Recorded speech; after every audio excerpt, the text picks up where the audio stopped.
Back my channel. ഇന്ന് നമുക്ക് വളരെ പെട്ടെന്ന് തന്നെ തയ്യാറാക്കാൻ പറ്റുന്നൊരു കൂട്ടുകറി റെസിപ്പിയായിട്ടാണ് വന്നിരിക്കുന്നത്.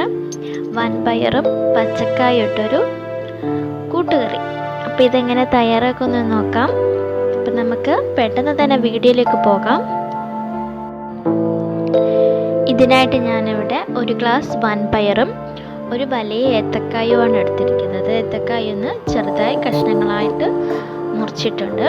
ഇനി ഇതിലേക്ക് അല്പം വെള്ളം ഒഴിച്ചു കൊടുക്കാം. ഒരുപാട് വെള്ളം ഒഴിക്കരുത്, അതൊന്ന് മുങ്ങിക്കിടക്കുന്ന ലെവലിൽ വെള്ളം ഒഴിച്ചു കൊടുക്കാം. ഇതിലേക്ക് 2 ടേബിൾ സ്പൂൺ മുളക് പൊടി, 1/4 ടീസ്പൂൺ മഞ്ഞൾപ്പൊടി, അല്പം ഉപ്പ് ഇട്ട് ഇതൊന്ന് വേവിച്ചെടുക്കണം. ഇനി ഇതൊന്ന് വെന്ത് വരുന്ന സമയത്ത് നമുക്ക് തേങ്ങ ഒന്ന് ചതച്ചെടുക്കാം. ഇതിനായിട്ട് ജാറിലേക്ക് അല്പം തേങ്ങ ഇട്ട് കൊടുക്കാം. ഒരുപാട് തേങ്ങ വേണ്ട, ഒരു 2 പിടി തേങ്ങ മതിയാകും. ഇതിലേക്ക് വെളുത്തുള്ളി, ഒരു 3 അല്ലി വെളുത്തുള്ളി ഇട്ട് കൊടുക്കുന്നുണ്ട്. ഒരു ചെറിയ കഷ്ണം സവോള, ഒരു പിടി ജീരകം. സവോളയ്ക്ക് പകരം ചെറുള്ളി ചേർക്കുന്നതാണ് കുറച്ചും കൂടി നല്ലത്. അപ്പം എൻ്റെ കയ്യിൽ ചെറുള്ളി ഇല്ലാത്തത് കൊണ്ടാണ് സവോള ചേർത്തത്. ഇനി ഇതൊന്ന് കറക്കിയെടുത്താൽ മതി. കണ്ട, ഇതുപോലെ വെള്ളം ചേർക്കരുത്, വെള്ളം ചേർക്കാതെ ഒന്ന് ജസ്റ്റ് ഒന്ന് കറക്കിയെടുത്താൽ മാത്രം മതി.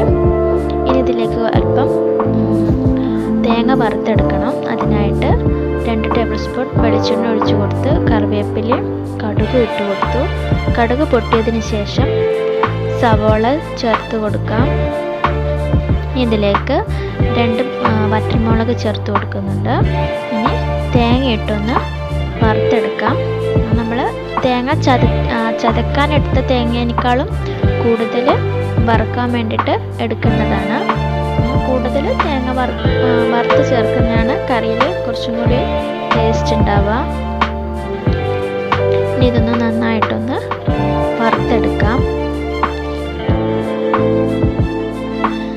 തേങ്ങ വറുക്കുന്ന സമയത്ത് നമ്മുടെ പയറും വെന്ത് കിട്ടിയിട്ടുണ്ട്. അതിലേക്ക് ഞാൻ തേങ്ങ ചേർത്തിട്ടുണ്ട്.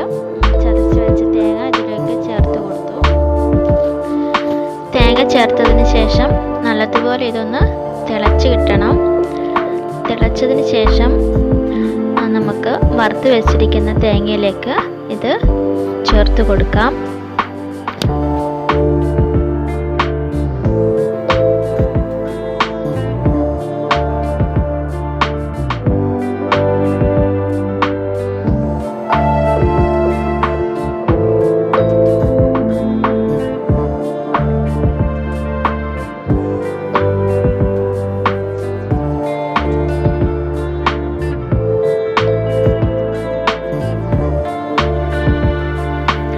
ശേഷം അതിലേക്ക് കുരുമുളകും കൂടി ആഡ് ചെയ്തൊന്ന് മൂടി വെക്കാം.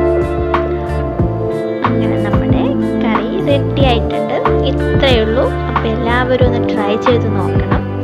വളരെ സിമ്പിളായിട്ട് തയ്യാറാക്കാൻ പറ്റിയൊരു കൂട്ടുകറിയാണിത്. അപ്പം അടുത്ത റെസിപ്പിയെ കാണുന്നവരേക്കും